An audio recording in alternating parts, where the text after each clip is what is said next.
Los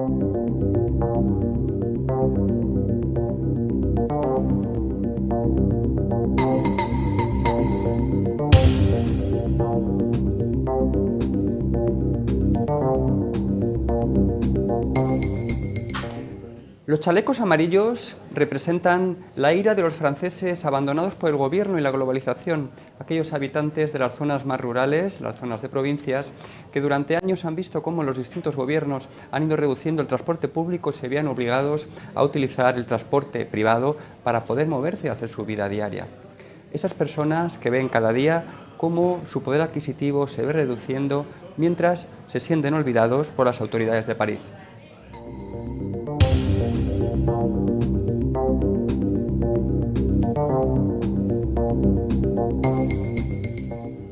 Durante sus manifestaciones, que empezaron el 17 de noviembre cortando carreteras y otros actos en distintas zonas del territorio francés, reclamaban el fin de la ecotasa, un instrumento utilizado en su política energética por Emmanuel Macron para seducir y utilizar las nuevas energías más limpias y castigar a aquellos que usan el diésel y el gasoil. Y es que en ambos casos subían 3 céntimos de euro y 6 céntimos respectivamente, lo que para muchos era demasiado costoso para llegar a fin de mes. Ellos repetían constantemente: algunos nos hablan del fin del mundo, pero nosotros estamos preocupados por el fin de mes. Estas primeras reclamaciones se sumaban al aumento también de las pensiones y del salario mínimo, y una vez que crecía el movimiento, sin que el gobierno pareciera hacer caso a sus reclamaciones, también empezaron a exigir otras demandas de carácter político, como la eliminación del Senado,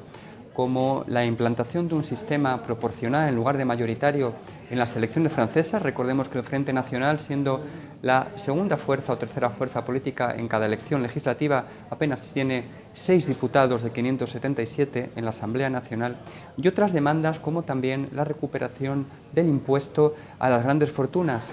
una decisión tomada por Macron nada más llegar al Elíseo.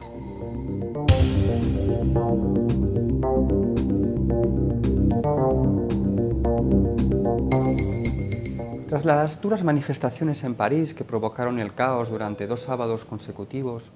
el gobierno francés decidió marcha atrás, un paso atrás para poder negociar con los chalecos amarillos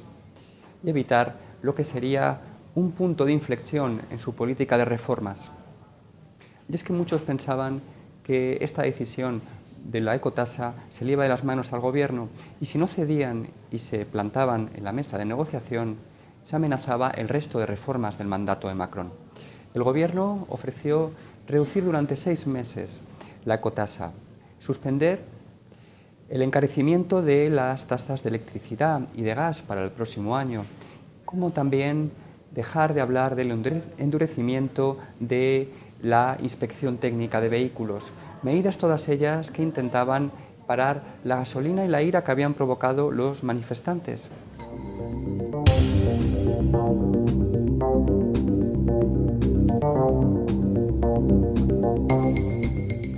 Tras 1 año y medio en el Elíseo y con una popularidad por los suelos de apenas el 23%, Emmanuel Macron ha tenido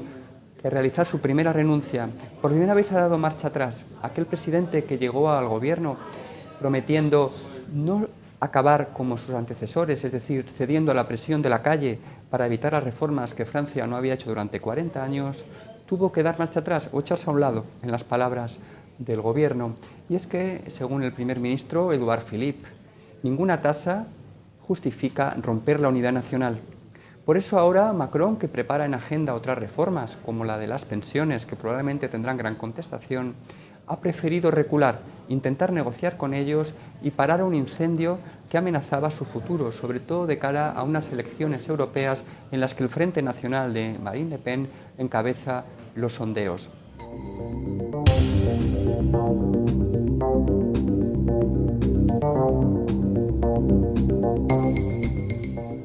Aunque han saludado las decisiones del gobierno para parar las ecotasas, los chalecos amarillos no creen que estas medidas sean suficientes. Si bien han parado los controles de carretera, los bloqueos de carreteras que habían establecido en las grandes autopistas francesas y que bloqueaban, por ejemplo, durante horas la frontera de la Jonquera con España, siguen manteniendo su manifestación para el sábado, la que será la cuarta manifestación consecutiva, ya que las fuerzas de seguridad francesas temen un recrudecimiento de la violencia.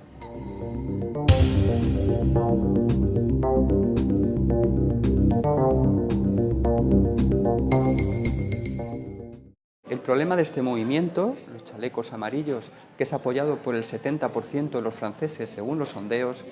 es que sus manifestaciones y sus demandas justas se han visto alteradas por la incursión de elementos violentos en las manifestaciones, sobre todo de París de los últimos sábados. Extremistas de izquierda y de derecha han reventado las manifestaciones, ocupando, por ejemplo,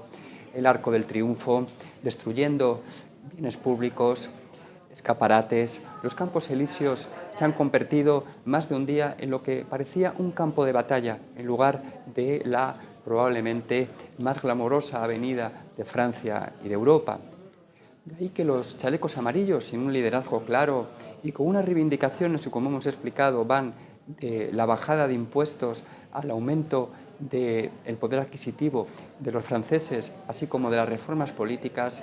se vea perturbado por los actos violentos que hagan desdibujar sus demandas sociales.